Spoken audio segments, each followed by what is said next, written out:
The most obsolete idea is go to school, get a job, work hard, save money, get out of debt, and invest for the long term in the stock market.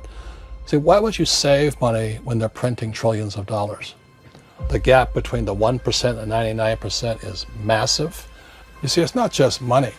You have to step back and look at the bigger picture. So what do you do? In every one of us is a poor person.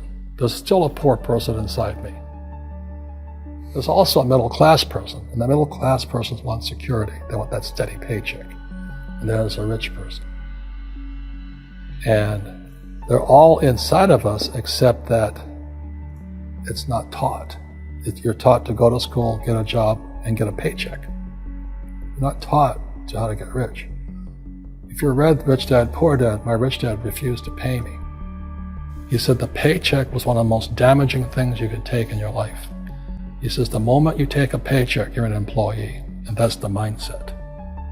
So my rich dad never paid me. It drove my poor dad, government employee, nuts. You gotta pay people, you gotta pay people. And rich dad was not saying that the paycheck was bad. He says you didn't want to be a slave to money.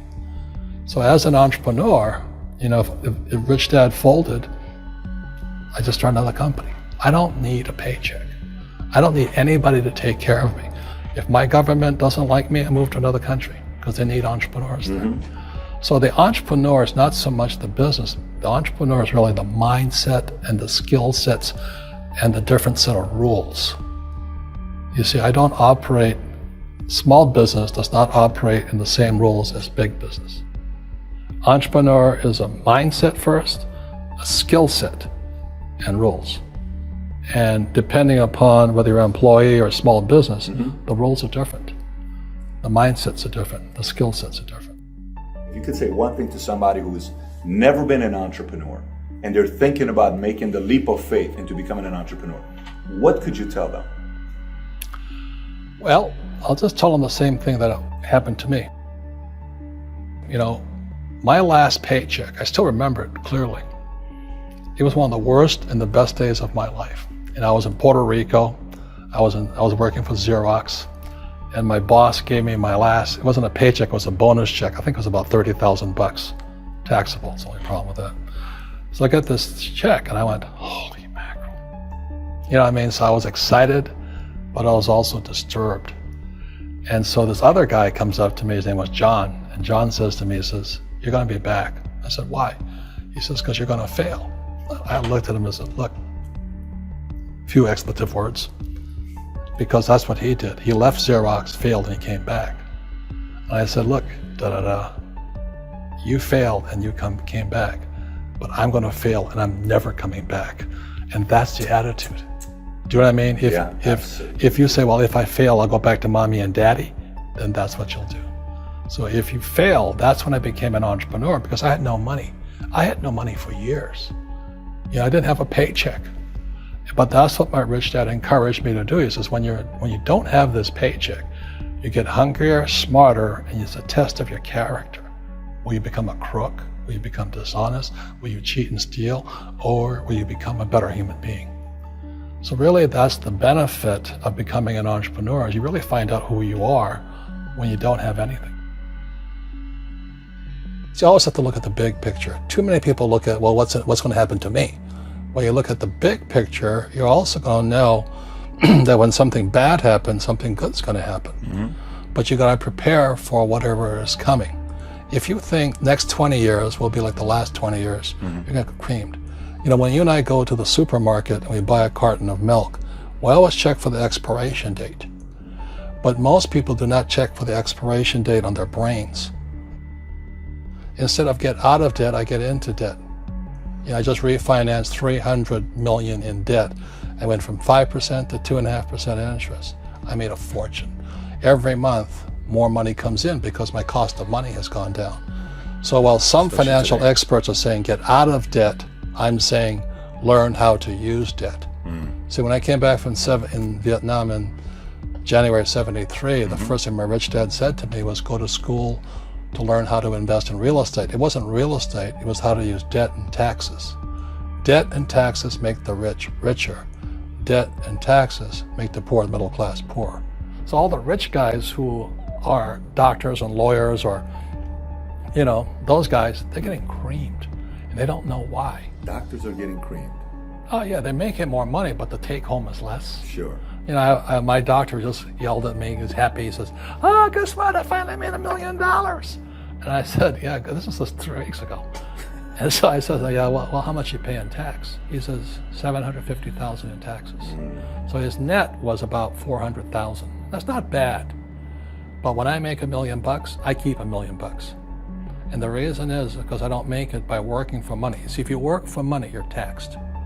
So that's why lesson number 1 in Rich Dad Poor Dad is the rich don't work for money. What we do instead is we create businesses as entrepreneurs. We acquire real estate. I don't invest in the stock market. Okay? So the reason is because as entrepreneurs, I have more control over my income, how much I make, and how much I pay in taxes.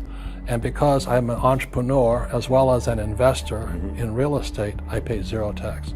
So every time I make, let's say, $1 million as an entrepreneur, I immediately invested in real estate and have a 4-to-1 step up.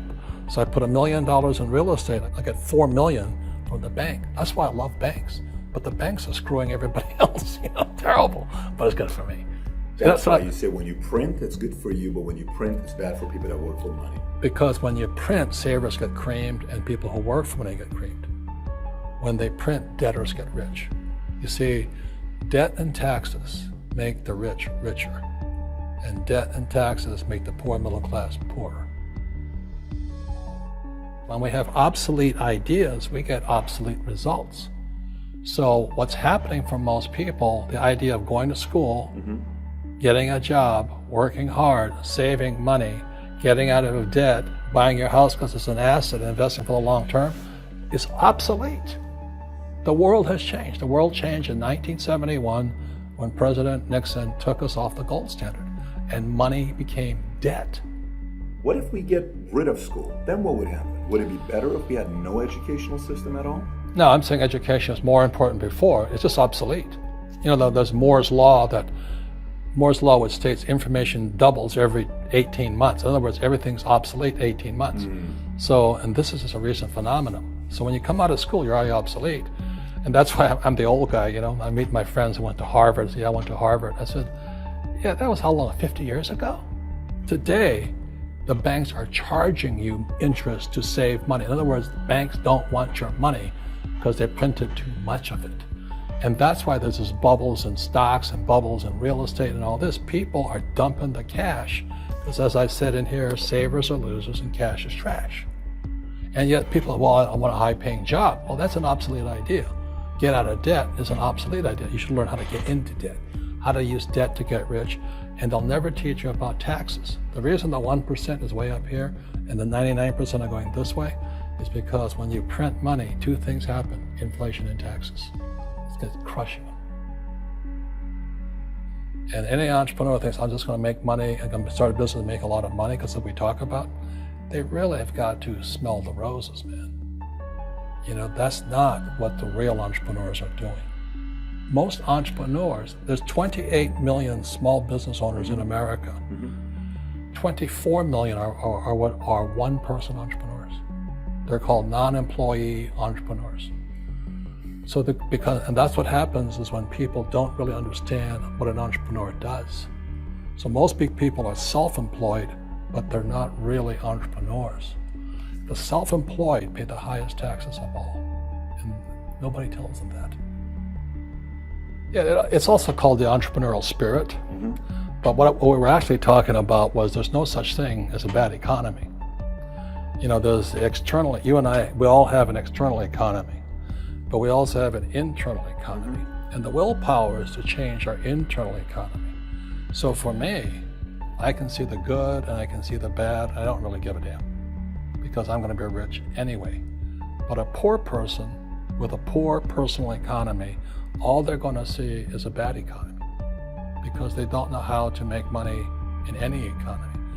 And a middle class person, they have a middle class economy. What they want is a nice house and a steady paycheck and the job and the car.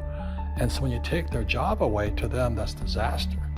Well, since an entrepreneur doesn't have a job anyway, it's no big deal. So all I'm saying to people, and it's what Bucky Fuller taught me, is always two sides, you know what I mean? Unity is plural, at minimum two. So if you think the economy is bad, it's because your economy is bad. If you think that steady, employment is important, then you'll see an economy without jobs. Your economy versus the external economy. What you control versus what you can't control. I can control. Yeah, it's called an internal focus versus an external focus. So the real entrepreneur has an internal focus. That if they fall down, they say, "Oh, this is good, because I'm going to go up higher." The average person will fall down and say, "Oh, I'm going to take some Prozac," or somebody has a mistake. "Oh, the mistakes don't matter." Well, mistakes matter. It means you didn't know something. But a real entrepreneur, whether they fall down, they always can go up. They can stand back up and go higher. And no matter what happens to them, they get stronger and better and smarter and happier. But a person with a weak internal mindset is that they're so afraid of what happens, it generally happens. Like, people who are afraid of losing their jobs, they generally lose their jobs. You know what I mean? Yeah. So everything you can comes through you. Yeah, so the entrepreneur first job is to control inside here, not outside there. The moment you take that paycheck, you're an employee. You've got to be stronger than that. It's about inside control.